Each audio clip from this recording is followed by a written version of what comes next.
From dreams to sneakers, the sensational rise of Nike. It was 1964, a time when the American dream meant more than just a house with a white picket fence. For two men, the dream was laced into something much simpler, a shoe. Phil Knight, a 26-year-old former track runner, and Bill Bowerman, a 52-year-old innovative coach at the University of Oregon, would unknowingly ignite a revolution that would shape the sportswear industry forever. A crazy idea born of passion. Phil Knight had a spark in his heart and a restless ambition in his soul. After finishing his MBA at Stanford, he wrote a paper proposing a revolutionary idea: manufacturing high-quality running shoes in Japan at a lower cost than the German brands dominating the market, like Adidas and Puma. To most, it was just another school assignment. But to Knight, it was the seed of something extraordinary.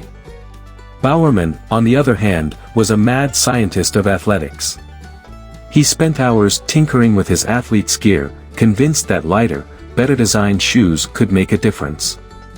His experiments bordered on obsession, melting rubber, cutting leather, and restitching soles in his kitchen.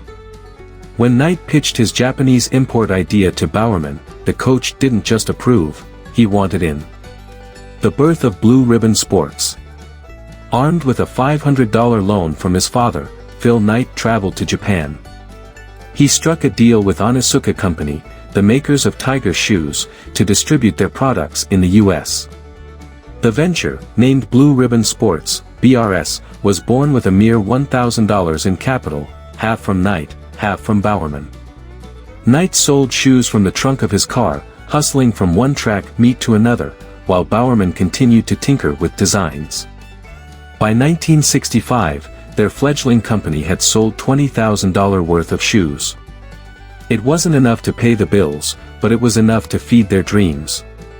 Growing pains and breakthroughs. The partnership with Onitsuka flourished for a while, but trouble loomed on the horizon. By the early 1970s, Onitsuka attempted to sever ties, leaving BRS in jeopardy. Knight and Bowerman decided it was time to stand on their own feet. In 1971, they rebranded. Carolyn Davidson, a graphic design student, was paid just $35 to create what would become one of the world's most recognizable logos, the swoosh. The name Nike, inspired by the Greek goddess of victory, was chosen. But victory was still a distant dream. The early years were brutal. Every dollar went back into the business. There were moments when Knight doubted everything, but Bowerman's relentless belief in innovation kept them going. The waffle iron breakthrough. Then came 1974 and the waffle trainer. Bowerman's experiment with a waffle iron resulted in a groundbreaking sole design that offered better traction and comfort. It was a game changer.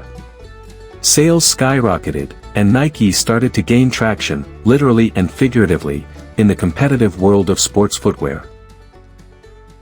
The 1980 IPO, from struggle to triumph. By 1980, Nike had grown into a $270 million business. The company went public that year, raising enough capital to scale operations globally.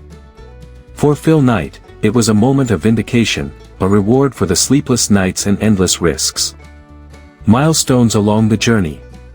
1984, Nike signed Michael Jordan, an audacious gamble that would redefine sports marketing. The Air Jordan line became an instant sensation, contributing billions to Nike's revenue over the years. 1990, Nike opened its first Nike Town store, solidifying its retail presence. 2003, acquired Converse, another iconic brand. 2017, signed a lifetime deal with LeBron James, ensuring Nike's dominance in basketball. The emotional roller coaster. The journey wasn't without heartache. Nike faced losses in the late 70s and fierce competition from rivals like Reebok in the 80s. Critics attacked its labor practices in the 90s, sparking global protests. Yet, every time Nike stumbled, it rose again, stronger and more innovative. Where they stand today. From a $1,000 dream to a $46 billion revenue powerhouse, as of 2023, Nike is now the world's leading sportswear brand.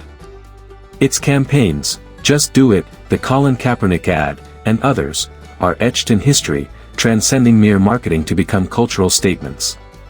Phil Knight, now in his 80s, often reflects on the journey. "The cowards never started," he once said, "and the weak died along the way." That leaves us. Nike's story is one of grit, innovation, and the audacious belief that a small idea can change the world. It's a reminder that even the greatest empires are built one step at a time.